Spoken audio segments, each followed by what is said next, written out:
Selamat pagi Bu Is dan Bu Titik. Perkenalkan, saya Ignatius Andrew Geronimo kelas 9C absen 15, nomor ujian 064.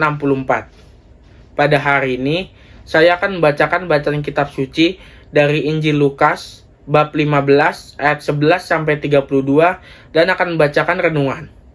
Renungan akan disampaikan secara langsung dalam ASP praktik kelas 9. Sebelum mendengarkan sabda Tuhan, marilah kita hening sejenak untuk mempersiapkan hati dan pikiran kita. Bacaan dari Injil Lukas bab 15 ayat 11 sampai 32 dengan judul perikop perumpamaan tentang anak yang hilang. Yesus berkata lagi, "Ada seorang mempunyai 2 anak laki-laki. Kata yang bungsu kepada ayahnya, 'Bapa, berikanlah kepadaku bagian harta milik kita yang menjadi hakku.' Lalu ayahnya membagi-bagikan harta kekayaannya itu di antara mereka. Beberapa hari kemudian, anak bungsu itu menjual seluruh bagiannya itu, lalu pergi ke negeri yang jauh. Di sana, ia memboroskan harta miliknya itu dengan hidup berfoya-foya. Setelah dihabiskan semuanya, timbullah bencana kelaparan di dalam negeri itu, dan ia pun mulai melarat. Lalu ia pergi dan bekerja pada seorang majikan di negeri itu.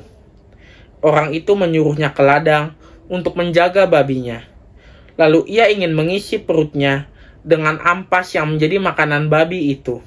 Tetapi tidak seorang pun yang memberikannya kepadanya. Lalu ia menyadari keadaannya. Katanya, 'Betapa banyaknya orang upahan bapakku yang berlimpah-limpah makanannya, tetapi aku di sini mati kelaparan. Aku akan bangkit dan pergi kepada bapakku dan berkata kepadanya, Bapa, aku telah berdosa terhadap surga dan terhadap Bapa. Aku tidak layak lagi disebutkan anak Bapa. Jadikanlah aku sebagai salah seorang upahan Bapa.' Maka bangkitlah ia dan pergi kepada bapaknya. Ketika ia masih jauh, ayahnya telah melihatnya, lalu tergeraklah hatinya oleh belas kasihan. Ayahnya itu berlari, mendapatkan dia, lalu merangkul dan mencium dia. Kata anak itu kepadanya, 'Bapa, aku telah berdosa terhadap surga dan terhadap Bapa. Aku tidak layak lagi disebutkan anak Bapa.' Tetapi ayah itu berkata kepada hamba-hambanya, 'Lekaslah bawa kemari jubah yang terbaik, pakaikanlah itu kepadanya, dan kenakanlah cincin pada jarinya, dan sepatu pada kakinya, dan ambillah anak lembu tambun itu, sembelihlah dia, dan marilah kita makan dan bersuka cita. Sebab anakku ini telah mati dan menjadi hidup kembali. Ia telah hilang dan didapat kembali.' Maka mulailah mereka bersukaria. Tetapi anaknya yang sulung berada di ladang, dan ketika ia pulang dan dekat ke rumah, ia mendengar bunyi seruling, nyanyian dan tarian-tarian.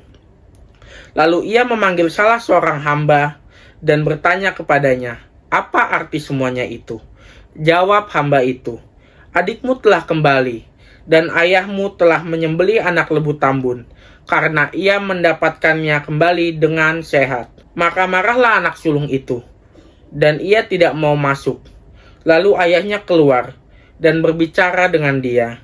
Tetapi ia menjawab ayahnya, katanya, 'Telah bertahun-tahun aku melayani Bapa, dan belum pernah aku melanggar Bapa. Tetapi kepadaku belum pernah Bapa memberikan seekor anak kambing untuk bersukacita dengan sahabat-sahabatku. Tetapi baru saja datang anak Bapa, yang telah memboroskan harta kekayaan Bapa bersama dengan pelacur-pelacur. Maka Bapa menyembelih anak lembu tambun itu untuk dia.' Kata ayahnya kepadanya, 'Anakku, engkau selalu bersama-sama dengan aku, dan segala kepunyaanku adalah kepunyaanmu. Kita patut bersukacita dan bergembira, karena adikmu telah mati dan menjadi hidup kembali. Ia telah hilang dan didapat kembali.' Demikianlah sabda Tuhan. Terpujilah Kristus." Saat ini, saya akan menyampaikan renungan secara langsung dalam ASP praktik kelas 9. Saat menyaksikan, Tuhan memberkati.